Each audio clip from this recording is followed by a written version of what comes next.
Hai, Assalamualaikum warahmatullahi wabarakatuh.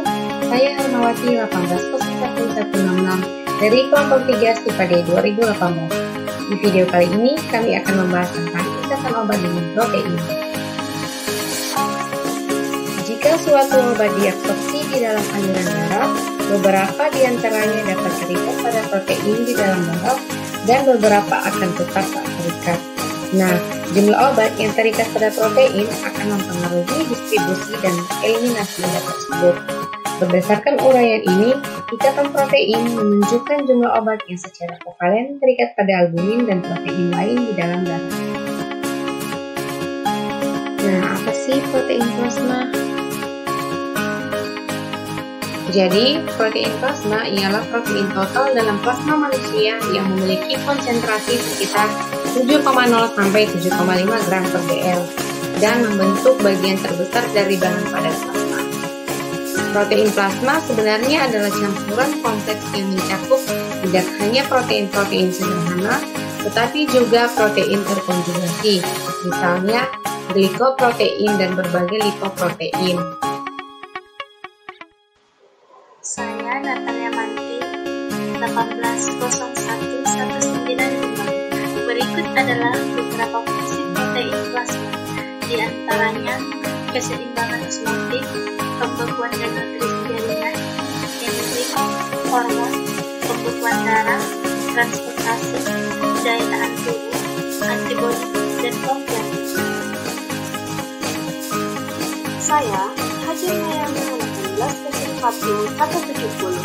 Dalam darah, obat akan diikat oleh protein plasma dengan berbagai ikatan gabung, seperti ikatan hidrofobik, van der Waals, hidrogen, dan ionik. Berikut beberapa contoh protein plasma, diantaranya ada albumin, globulin, alfa-1 asam glikoprotein, dan lipoprotein. Saya ada beberapa macam protein plasma. Yang pertama ada albumin. Nah, albumin ini berfungsi untuk mengikat obat asam dan obat netral, misalnya saja steroid serta dilindungi menggunakan obat asam.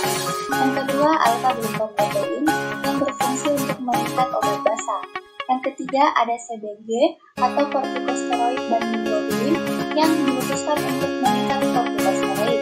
Yang keempat ada steroid banding globulin atau disingkat SSTB yang dikhususkan untuk mengikat hormon kelamin.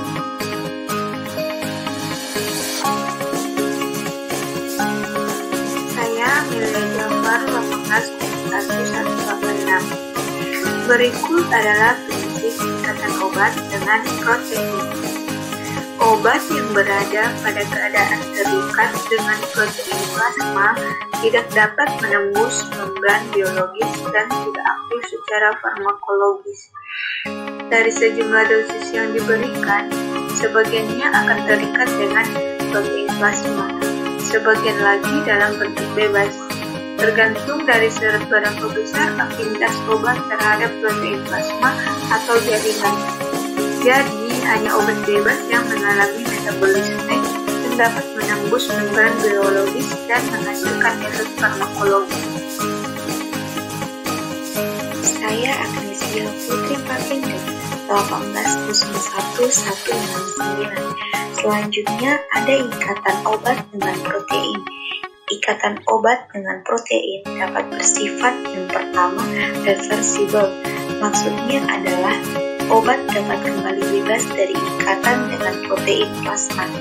Ikatannya yang bersifat reversible menandakan bahwa ikatan kimianya lemah. Contohnya, ikatan hidrogen dan gaya van der Waals. Yang kedua yaitu bersifat irreversible. Maksudnya adalah hasil aktivitas kimia obat yang kemudian berikatan kuat dengan protein atau makromolekuler dengan ikatan kimia kovalen. Saya Andi Isna Herman 1800126. Dalam interaksi ikatan protein obat dikenal istilah displacement obat, yaitu jika obat A berikatan dengan protein plasma kemudian diberikan obat B yang memiliki afinitas lebih tinggi untuk berikatan dengan protein plasma, sehingga obat A didesak dari ikatannya. Berikut beberapa contoh obatnya, yaitu phenytoin dan asam valproat. Phenytoin dan asam valproat mempunyai ikatan yang besar dengan protein plasma pada tempat ikatan yang sama. Pemberian bersama obat tersebut akan menyebabkan pendesakan phenytoin dari albumin, karena afinitas asam valproat lebih besar daripada phenytoin, sehingga fraksi obat bebas phenytoin meningkat. Dengan meningkatnya fraksi obat bebas tersebut, maka volume distribusi phenytoin meningkat, yang dapat menyebabkan penurunan konsentrasi phenytoin total di dalam plasma. Saya Suciati 1801210. Contoh berikutnya ada pumidin dan digoxin. Nah, digoxin terikat dengan protein plasma dalam jumlah yang tidak berarti sekitar 25%. Sedangkan quinidin terikat 70-90% pada protein plasma dan alfa-1 asam glikoprotein. Apabila obat ini digunakan bersama-sama dengan quinidin, maka konsentrasi digoxin dalam jaringan akan berkurang karena afinitas quinidin dengan protein lebih besar daripada digoxin. Maka akan terjadi penurunan volume distribusi digoxin. Saya Komang Kristiani 1801197. Berikut adalah beberapa faktor yang dapat mempengaruhi besarnya ikatan obat dengan protein. Di antaranya, afinitas obat pada protein plasma, kadar obat, sifat fisikokimia obat, kadar protein, dan status penyakit. Saya Natalia dengan NIM 1801200. Berikut adalah beberapa pengaruh ikatan obat protein terhadap parameter farmakokinetik, di antaranya pengaruh terhadap clearance, beban eliminasi, dan volume distribusi. Yang pertama, pengaruh terhadap clearance. Obat yang banyak berikatan dengan protein plasma dapat menurunkan clearance obat secara keseluruhan. Selanjutnya, waktu paruh eliminasi. Waktu paruh eliminasi obat diekstraksikan melalui ginjal mengalami kenaikan dengan meningkatnya jumlah obat yang berikatan dengan protein plasma. Selanjutnya, volume distribusi.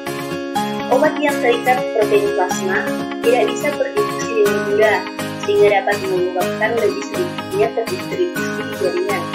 Perubahan dari fraksi obat bebas dan berikatan dapat mempengaruhi volume distribusi. Kenaikan jumlah obat bebas akan meningkatkan volume distribusi karena distribusi obat ke jaringan-jaringan akan lebih mudah. Sekian pembahasan materi dari kelompok kami. Kurang dan lebihnya mohon maaf. Assalamualaikum warahmatullahi wabarakatuh.